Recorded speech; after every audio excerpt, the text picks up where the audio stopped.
Welcome back to another episode of our podcast. Today we have Julia, and I'm going to let her introduce herself. Give us like a 30-second introduction.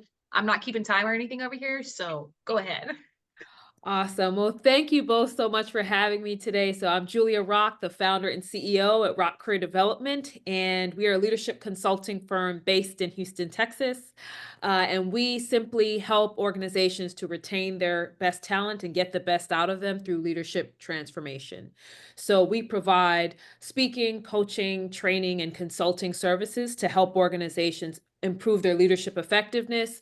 And that way you can combat things like turnover, low morale, low productivity, and low engagement. So I'm originally from Brooklyn, New York. So Houston, Texas is definitely a change of scenery for sure. And I'm also just somebody who loves to have fun. So I love what I do for work, but I also love to have fun. Well, welcome. I have so many questions because I know this is about to be a good conversation. My first question when it comes to leaders, what do you think is one of the top things that you see when you work with leaders when it comes to communication? Yeah, so one of the things that leaders struggle with, I would say, is truly being honest and courageous in their conversations. Simply because you're trying to get the best out of your employee. Perhaps you don't want to hurt their feelings. Perhaps you're just trying to be all things to all people. And you don't want to deviate too far from the party line. So when it comes to communicating, it's not truly honest and transparent and courageous as it needs to be sometimes. And what I try to share with leaders is if you're direct with your people, they're going to respond better to you. The sugarcoating and the niceties and being unclear, everyone's just sitting there like, well, I really know what you're trying to say and you're not saying it. So this is lame. And then you lose trust. Oh, I love that. So I want to ask a quick question because I know that we were always kind of taught what is it for every if you're going to give, criticism or constructive feedback, you need to give them what is it, two or three, fill them up with two or three things before you do The that. How do you feel compliment about that? sandwich. The Yes, compliment that. Yes. sandwich. Yeah. How do you feel about that? I think that there is a fine line there. What happens when you're doing like the compliment sandwich is that sometimes the actual feedback gets lost because you're like, you're so great. You messed up on this one thing. You're so great, right? And so they miss that And they quiet come part out in the there middle. like, I'm so great. Right. And they're like, oh, no, wait, you missed the middle. And so I think it's important to set the stage, though, so that it's like, okay, not everything is burning, right? There are things that you do well. So I want to level set with that. However, the purpose of this specific discussion is to discuss this particular area of opportunity, improvement, etc. I think the reason why folks do the compliment sandwich is because they don't know how to share constructive feedback in an empathetic way.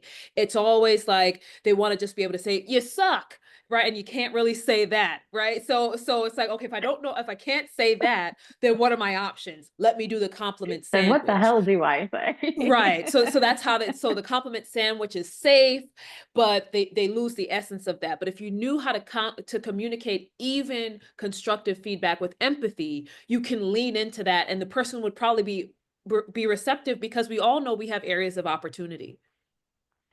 Yeah, and I would just say also as leaders, if you know your team, you also know the way that they communicate. That's right. Example, I appreciate the direct and to the point. Don't bullshit me. Don't ask me how my day is. Just like, hey, this wasn't met. Here's what you need to do moving forward. Boom, we're done.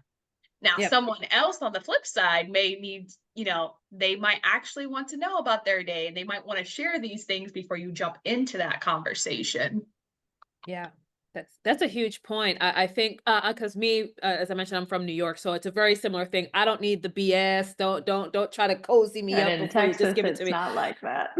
Right. It's a completely different thing, right? And so I had to learn that very quickly that you have to be a little less direct and brutal. But I think the other thing is giving real-time feedback. The problem for a lot of leaders is they've got this buildup of things that now a month has gone by, and now you want to hit this person in the face with, here are the 12 things that you've been doing wrong for the past 4 weeks. Whereas had you been having these conversations on a more real-time basis, the person could have maybe tried to improve something so that by the time you get to the end of the month for another conversation, they may have already worked on some of it and they don't feel like they're being bombarded with negative feedback. And that's a great point with staying on top of like having those meetings with your team. And at the same time, when they're doing something great, let them know. How many times do leaders get so wrapped up with like, oh my goodness, like everything is going great, but they don't, say, hey, thank you for getting that done on time. Or, hey, I saw you stepped up and took these notes where that really wasn't your job. And we usually just focus on like what is going wrong instead of what have you been doing well. Right. And I think that a lot of leaders and organizations, they feel like they have to give people things in order to say thank you. It's either you get nothing at all, or we give you some gift card, or we take you to Top Golf for the 400th time. It's like seriously, guys. It's like I can go to Top Golf, I can get my own slice of pizza, I can get my own set of ice cream. I'm not that destitute, guys. That's like let's try something else. It's like a genuine thank you of just stopping by someone's desk and saying, thank you so much, Emily, for helping me with this. Or getting the team together and saying, hey guys, this was awesome. I really appreciate all of your hard work on this. People will walk away feeling like, hey, my boss saw what I did. They value it. And they weren't just trying to pass it off with, here's a Starbucks gift card, go, have a good time. Right. It's just, it feels more genuine and heartfelt. Yeah, I and instead of love all this the too. Go ahead. gift cards and all the food and stuff that we don't want, that the employees are like, no, I'm good. Find out what they really do want. Like, do they want maybe a two hours off on a Friday? Or maybe they want some flex time, or there's something where that really drives them. They're like, oh, that's really insightful, right? Because as a mom working, I remember like all I wanted was time off. Like, keep your pizza parties, all the gift cards, all that. Give me some time off. That's it. Yes. Yeah. Yes. That's why I talk to folks about the fact that I hate team building, because I feel like team building events are like somebody came up with the idea, like the Dave and Buster's, the Top Golf, the whatever. And it's like, I don't feel like I'm building any team effort here. It just feels like an easy out versus really understanding your team to say, how do we work well together? And what would be a setting that we could take ourselves to that would help to foster that? It may be a conference. It may just be sitting in the conference room, strategizing on some brand new idea, like, hey guys, go nuts, right? I'm going to walk out and go do other work and you guys just go nuts. And, in an hour or two, or at the end of the day, I'm going to come back, feel free to buy what food you want or whatever. And that might be team building for some folks where the boss isn't involved. You're just kind of going off on something.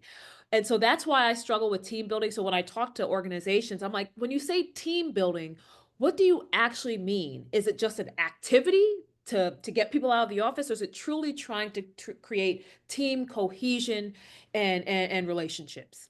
Yeah. So it's almost like when you say team building, do you mean you're making yourself feel better about being in a leadership role, or are you Mhm. actually listening to your team about what they want and what is going on for them?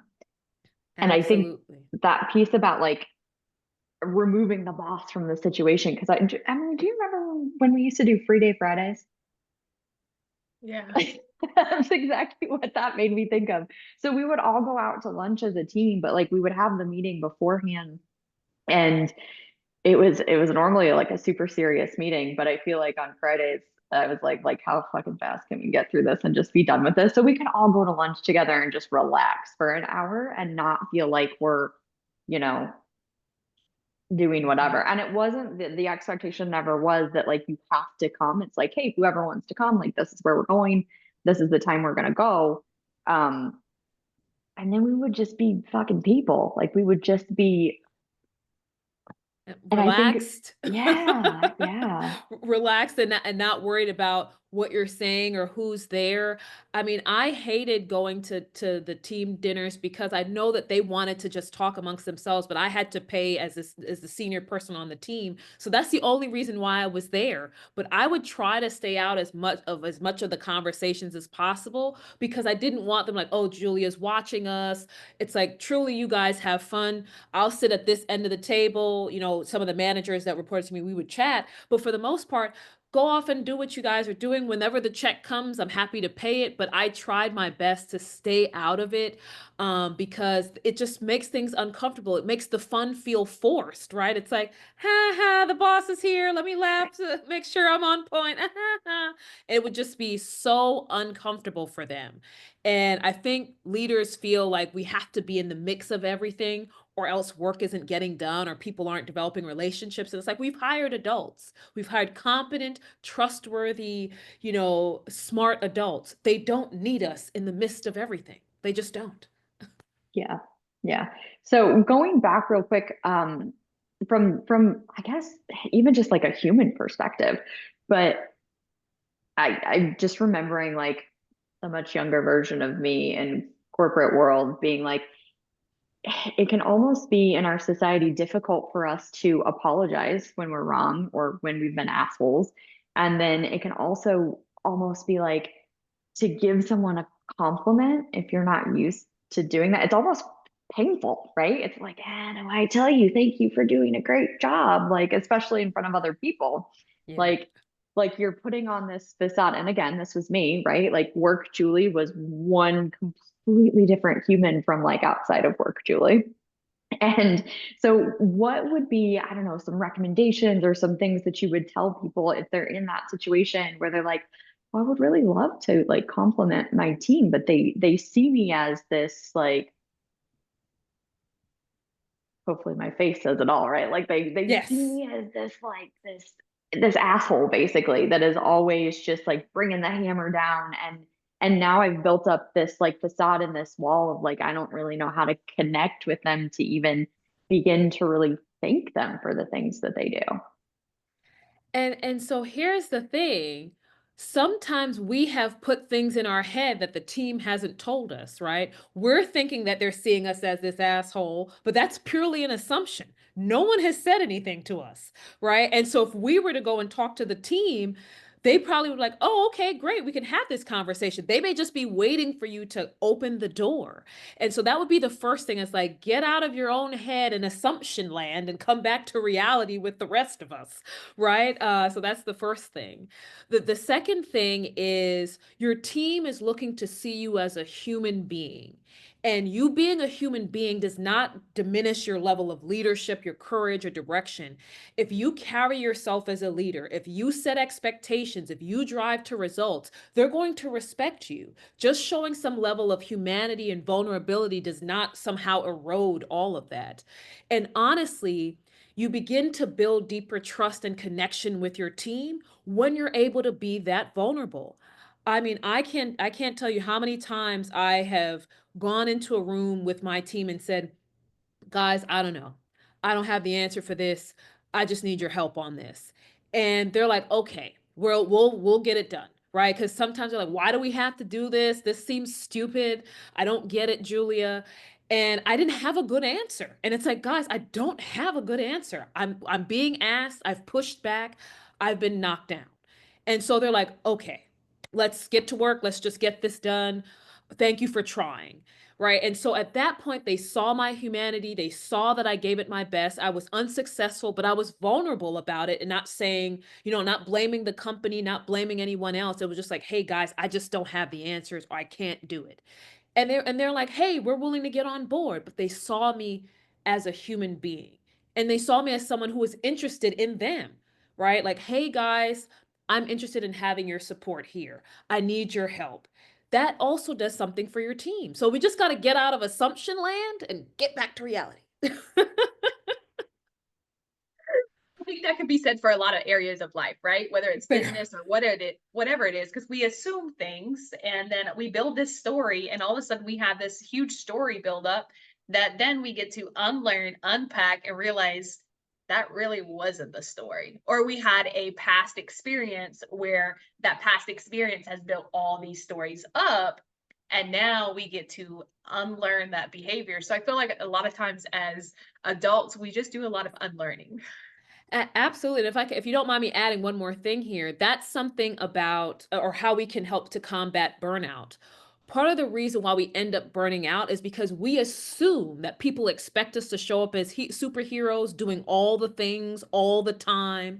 And then we burn ourselves out. And had we just asked the question, someone would have said, "Oh, I don't really need that." "Oh, getting it next week is fine." Or "This was just a nice to have. We don't even have to do this at any point." Right? If we would ask the questions and stop assuming things and unlearn some of these mindsets, we would save ourselves from overwhelm and burnout and stress.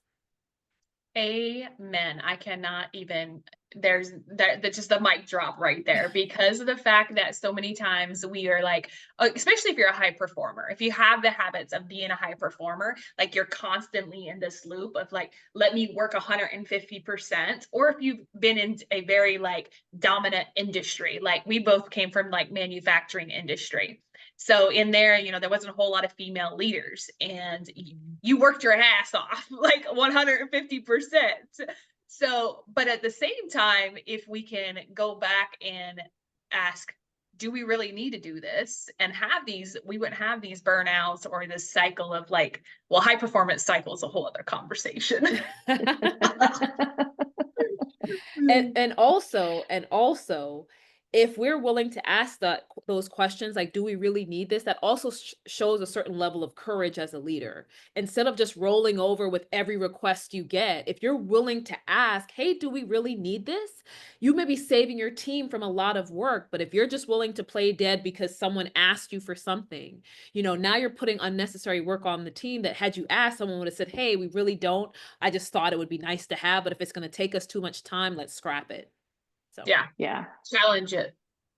that's right. That's super, super effective because I feel like not enough leaders push back. I personally am a pushback kind of person, but Same. but not everyone is, right? So like you said, if you're getting, all of these things and tasks, and I think that should go for the team too, right? I know one of my favorite mottos was like, listen, if I tell you to do something, if you don't agree, tell me you don't agree and tell me why. If you see a Yep. better way to do it, can tell me that there's a better way to do it and I just don't know what I don't know, right? Yes. Our And I, team members are the subject matter experts, right? And so we're thinking that we have to take these 15 steps, but because they know the process, they're like, "Hey, we could do this in 3 and still get to roughly the same result." So I would always tell my team the same thing, like, "Guys, I don't know all the ins and outs of the system and how much time this would take. So 1, if it's not possible, let me know. 2, if it's going to take too much time, let me know. 3, if there's a much simpler way to do it and it gets us 80% of the way there, I can go and BS the rest of it." Right? So I'm like, "Just give me the 80% and I'll go kind of sweet talk whoever I have to say, gets us roughly the same answer." Right? And so that was the conversation I had with my team all the time. I love that. I love the honesty and the like, listen, 80% is pretty good. So let me just massage it the rest of the way home for you guys so we don't have to do stuff that's like, Every single time, because especially with some of the work, it's like precision is not necessary, just accuracy, right? And so that's what I told the team. It's like, let's really understand. And even when I would get questions from more senior leaders, I'm like, "Okay, do we just need to be accurate? Because I can get you accurate. And if you want precision, I would like to know why. Like, what question are we trying to answer that requires precision?" Because we may be assuming that precision is required and it's not.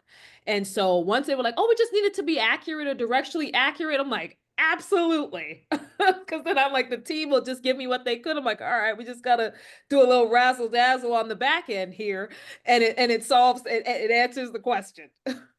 So Yeah, I think it's important to ask those questions. I want to switch it a little bit and talk about vulnerability as a leader. We hear this a lot of like, ooh, like I'm not even vulnerable with my family. Why would I be vulnerable with my team? And so when you work with those types of leaders, what are some techniques you have them start out with to start practicing being vulnerable?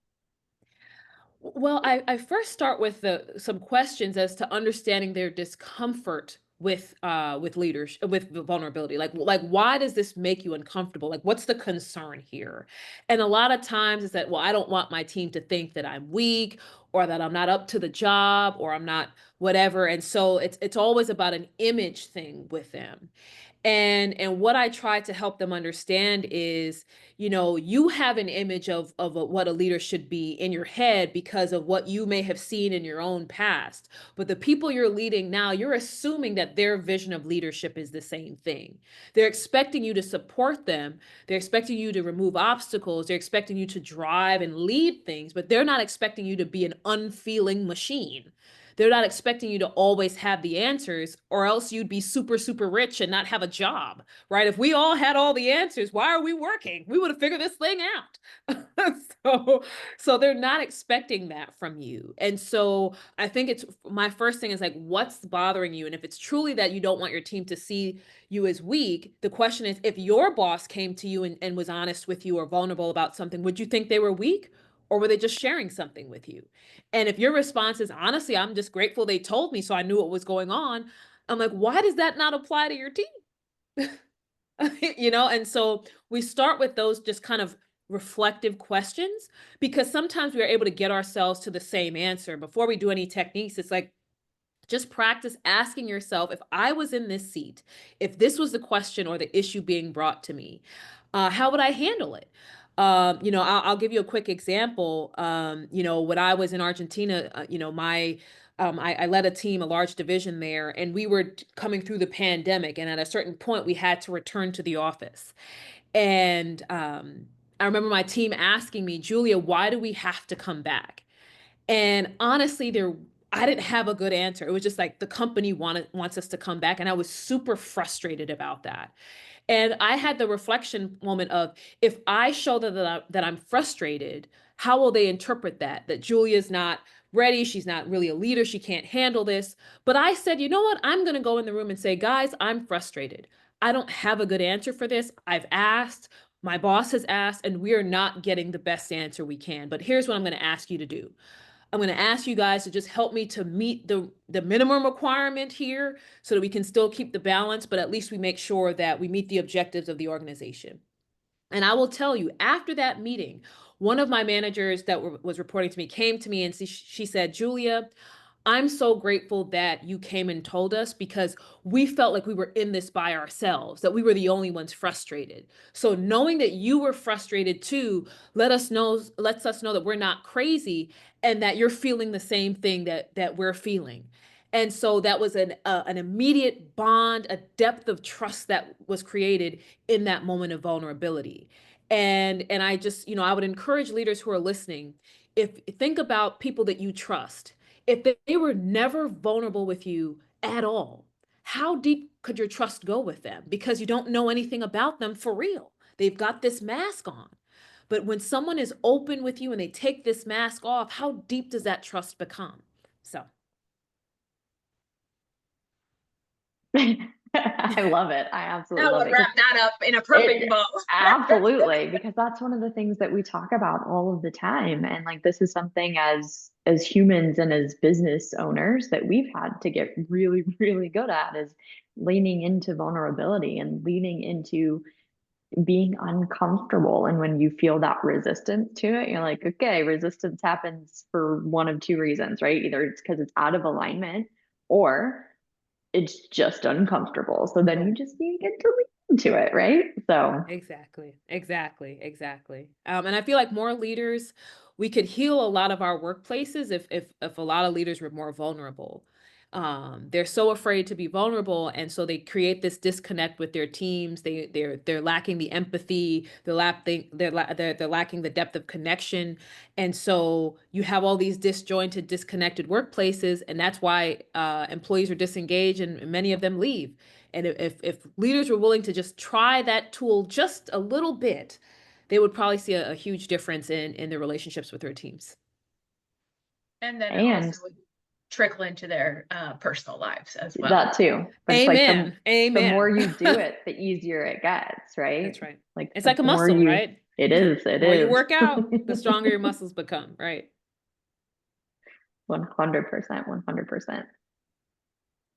So are What? there any other, like, what's like one super huge standout thing? It could be personally or professionally, but just one standout, like pivotal moment in your life where it was just like, oh my God, like this is it. Like this is the thing, or like I can no longer do that anymore. I've got to make this kind of change. Man, I've had several of those. Looking back at my career, I've had several of those. But I'll share that back in 2021, I went through some workplace trauma. I was mistreated by a more senior leader, and I went through a depressive state. I gained 25 pounds in 2 months, and things just got really dark for me. And I'm grateful that I came out on the other side of it, but once I got out on the other side of it, I said, "I don't care what happens. I'm never going to let that happen to me again, but also anyone that I manage, I've gotta make sure that they don't experience that, that my team members feel confident that if they're being mistreated, if something is happening, if there's an obstacle, I'm going to make sure I do my very, very best that they don't experience that kind of thing." And I had led teams before that, but I just felt like a renewed kind of sense of earnest and purpose after I got through that, because I'm like, God, there's probably people in my organization who are going through the same thing and they're not telling anybody. And so my thought was that, one, I can't allow that to happen to me or anyone on my team. And then as I was growing my business, that now I'm doing leadership consulting, is making sure that this is infused into the work that I do, of listening to your people, seeing what they're dealing with, making sure that if there's something traumatic happening to someone, that you're not oblivious to that, that you're in tune enough with your people to not miss that moment. Mhm. That's a huge one. That's a huge one. Because a lot of times we just kind of slip it under the rug, like just like continue to push it underneath, ignore it, and act like it don't happen. Because there's also this stereotype of I can't say something because it's either A, not going to get addressed, or B, then then my neck is on the chopping block for the Right. next round of cuts, or whatever, or it's going to affect my promotion. Like those are things that people face, and so they just don't report it, and they'll just stay in that cycle because of that. Right, Right. right. And so what I always wanted my teams to know is that you have an advocate in me, right? I'm going to fight for you. I did a podcast last year, and my guest, he said something that stuck with me because it's how I live, is that self-preservation is not a leadership trait, right? And so what the way that I think about it is, I'm willing to go to battle for my people. If that means something happens to me, so be it. That is the badge that we have to wear as leaders, and the risk we have to be willing to take as leaders. If we're truly thinking about being leaders and not just managers, if we really want to lead, we have to be willing to put ourselves on the chopping block for our people. And so that moment let me know that I'm going to advocate for whoever I have to, regardless of what that means for me personally. I'll bounce back somehow, but I can't allow that to happen to other people. Yeah, I think that's Wow. so powerful, because if you think about it, like as leaders, we sometimes have to stand up and stand alone, right? That's right. That's right. And it can be really, really uncomfortable. But I think at the end of the day, and like I know that Emily and I have seen, like you see stress do some crazy shit to people in the workplace, right? Like Oh you man. see people that you're like, where the fuck did that person, like who is that person? Like, Like a complete 180, right? It's a whole thing, and you see people withdraw. You see them just they're calling out more. They're not showing up in meetings the way that they used to. They're going through, and it's like what is happening here? And so, if you're in tune with your people, you're willing to you find those things out, and then you're like, I'm not going to stand for that shit. Like, I'm not going to let somebody mistreat someone on my team. Like, whenever my team would tell me, hey, this person is putting things on my desk, I'm like, well, first of all, that person's not your manager, so let me find out who that is, and I'm going to have a conversation with them. That's one thing we're not going to do. And I sought to to remove stress wherever I could because I saw what it was doing to my team. I'm like, why are you guys working so late? They're like, oh, well, so-and-so sent us this. I'm like, that person's not your boss. So, so we're going to stop doing that immediately or sooner, as my dad would say, immediately or sooner. But again, it's about, are you willing to put yourself out there for your people or not? Yeah, and I think as leaders, or I guess I would call them more managers, using someone else's team without actually talking to the leader of that team, that was one of the biggest things that would drive me insane. And I would literally say, if I do not tell you to do something, don't do it. And if they come to you, I used to have this manager, he would go to my team to run reports. And see, you already Man, know. every single time. And so I was like, well, one, why are we running the reports? Two, all requests need to go to me. So go through me. So I had this conversation with the manager of like, hey, moving forward, all requests need to come to me to go through my team. Don't contact my team. And even at that, he tried to play. And I was like, no, we're not playing. So once the team saw like she's serious, like you have to go through her, it stopped. I was like, yeah, so does your team need to be trained on how to run these reports? Because this is not in my team's responsibility, which takes, add stress, workload. But I earned a level of respect from my team when I stood up and was like, no, I don't care. Like, we can train his team to do it because that's their function, not ours, just because we know how to do it. It's not in our roles and responsibilities. That's So right. taking that stand and saying no, and enough is enough, and it doesn't matter who you are, we can train someone else to do it. That part doesn't matter who you are. It doesn't matter who you are because we have this idea that, oh, if this person's like the president or the VP, we can't say no. And it's like, that person's a human being. They eat, sleep, and go to the bathroom just like the rest of us. So if they have an ask, they want something, the question is why? And why do they need this thing? Can they not get the same information from something that's already available? Too often they want this customized view of this thing or that thing. And it's like, well, this is just, you want this because it's pretty. You have what you need from like 11 other reports. So let's go lean on that. And if it's truly not there, then let's have a different discussion. But I don't care who it is, because at the end of the day, it's like, this person, they just have a higher title than me, but that doesn't make them better. That doesn't make them superior. And if they could do it themselves, if they were that great, they should be able to do it themselves. Just saying. They wouldn't need me I or my love team. this. Yeah, I love that. I remember one time in manufacturing, I was in safety at the time, and we had some dude, he was like a division, I don't fucking know what he was. And one of Somebody up there in the clouds. somebody, not in my purview, I don't care who he is, but he comes in and he's like walking around without safety stuff on, and I'm just like, hey, and I holler at the person that he's walking with. I'm like, hey Ben, glasses on. And then later that day, the gentleman that I talked to, he was like, do you know who you were speaking to? And I go, yeah, I was told who he is.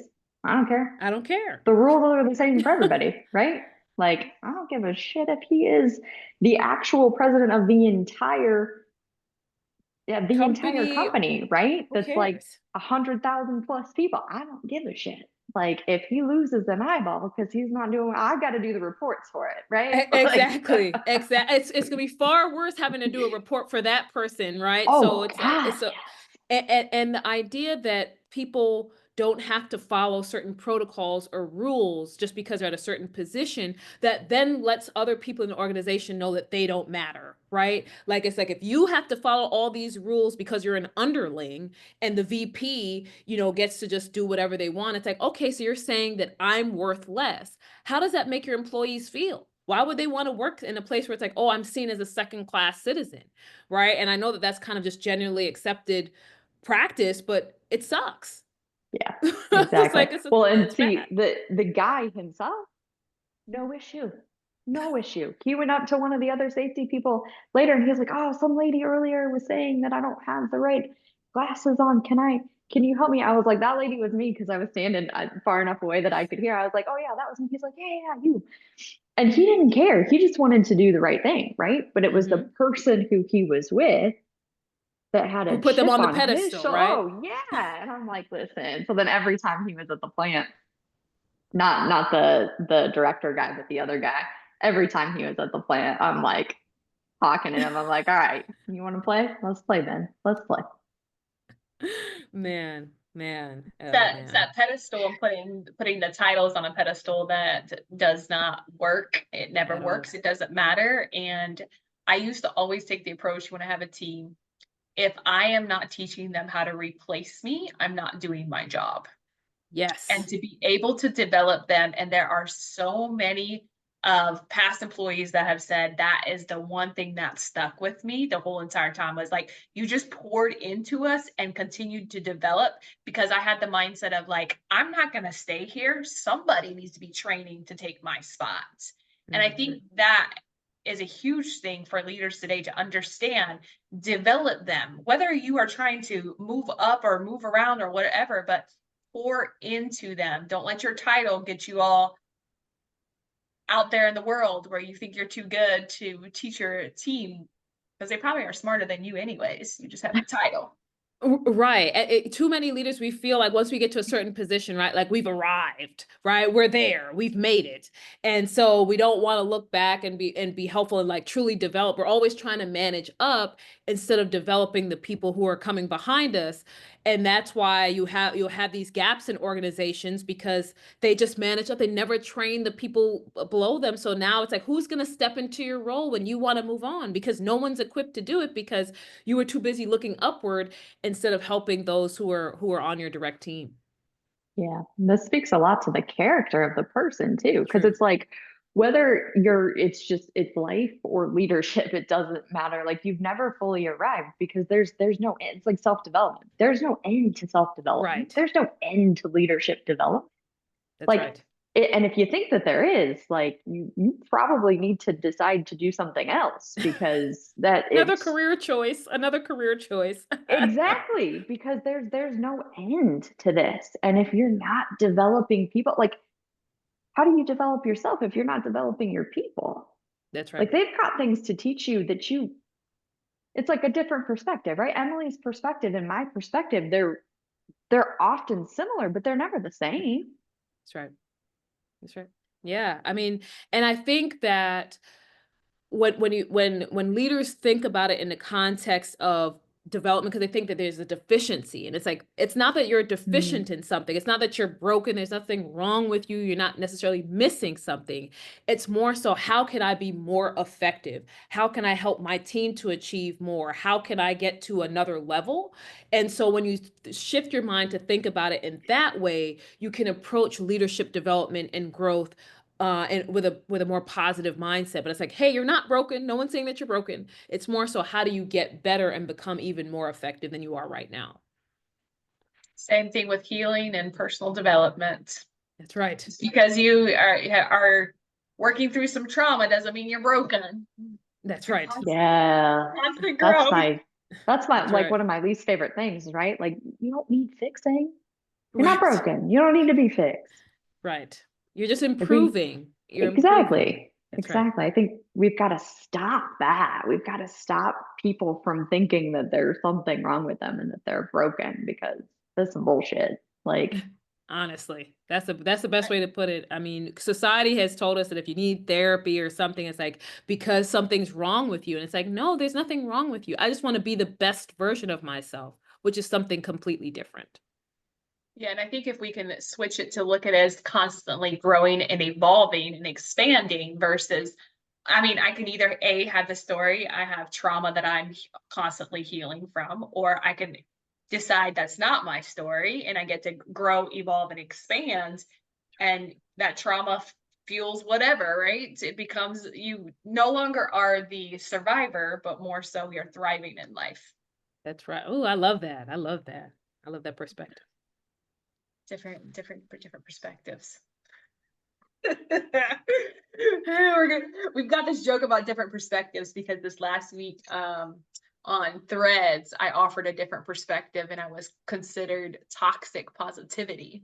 And Oh, so that's why when no. I say different perspectives, Julie starts to laugh. And it's interesting because I tend to forget not everyone thinks the way that I think, or not everyone acts the way that I do, or sees the things, because I can always see the good.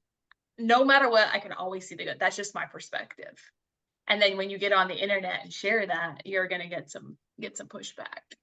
Oh yeah. So Well, the internet is a special place, man. I'll just say that, there are a Yeah, it lot of is. people that get on the internet, and I think their goal is like, I'm just going to be contrarian to everything, right? And it's just that's what they thrive on. I know we're going off on a tangent here, but like for No, it's me, I good. just I just feel like, people just, if you just say, "Hey, I like peanut butter," does that mean you don't like jelly? Why don't you like jelly? And it's like, wait a minute, that's a completely different thought. How did we get here? I'm sorry. You know what I mean? And That so that conversation they had in their own head before they included you in the conversation. I'm telling you. And so if you bring an idea like, "Hey, I see the good in something," they take that to some other level, and you're just like, that's a completely different thought and lane that I was on. And so we create this difficulty to communicate in online spaces now, where, typically if you wanted, you could see somebody else's viewpoint, but now we're not even seeing other people's viewpoints because we feel like, hey, if you have a viewpoint, that means you somehow hate the viewpoint I have. And so people are already coming with a sense of defensiveness and aggression that's just unnecessary. So sorry for that tangent, but I'm just No, frustrated no, with it's good. internet, It's with the good. internet. I just got this vision of like the running of the bulls, right? Red flags everywhere. Like, well, and it really does tie back to leadership though, because if you Yeah, look at it, the characteristics that you are online and the way you act online, that is also that's the your type true self. that is the type of human you are. And that's true. I love the fact Threads is like one of my favorite platforms, right? Love And it. Love it.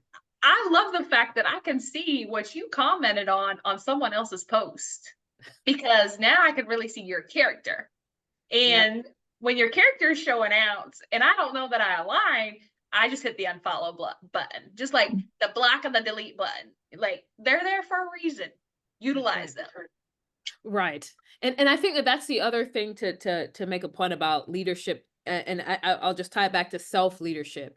You have the Wait, hold on. Say opportunity. say that one more time and louder for the people in the back. Self leadership? What? self Self leadership, because typically if you're leading yourself, truly leading yourself, you're making a decision about what you're choosing to engage in, what conversations you're having, and what you're focusing on. And I feel like the internet is a master class in self leadership. Do I need to be engaged in this or not? Do I need to be part of this conversation or not? Or could I just mind my own business and go and be productive doing something else versus getting into the fray and talking about how much someone likes pancakes versus waffles? Who cares? Why, if you like waffles, go about your business. Why are you attacking the pancake lovers? Right? But you know what I mean? But it's really about you as a leader of yourself making a conscious decision about, where am I spending my time? What am I getting engaged in? And why am I allowing someone to bring in viewpoints or attack me in a way that's unnecessary? I can choose to exit that. And practicing that self-leadership is also what you take to work. Because there's certain things that you don't have to be involved in at work, certain conversations, certain politics. There's certain things that you can make the decision and take agency over yourself to say, hey, I want no parts of this. And if it means something happens to me from a career perspective, so be it. But my integrity and my alignment and my values will not allow me to participate. Final question before we Yes. wrap this up. Unless Emily, did you have something else? Nope. Go ahead. Go ahead. Okay.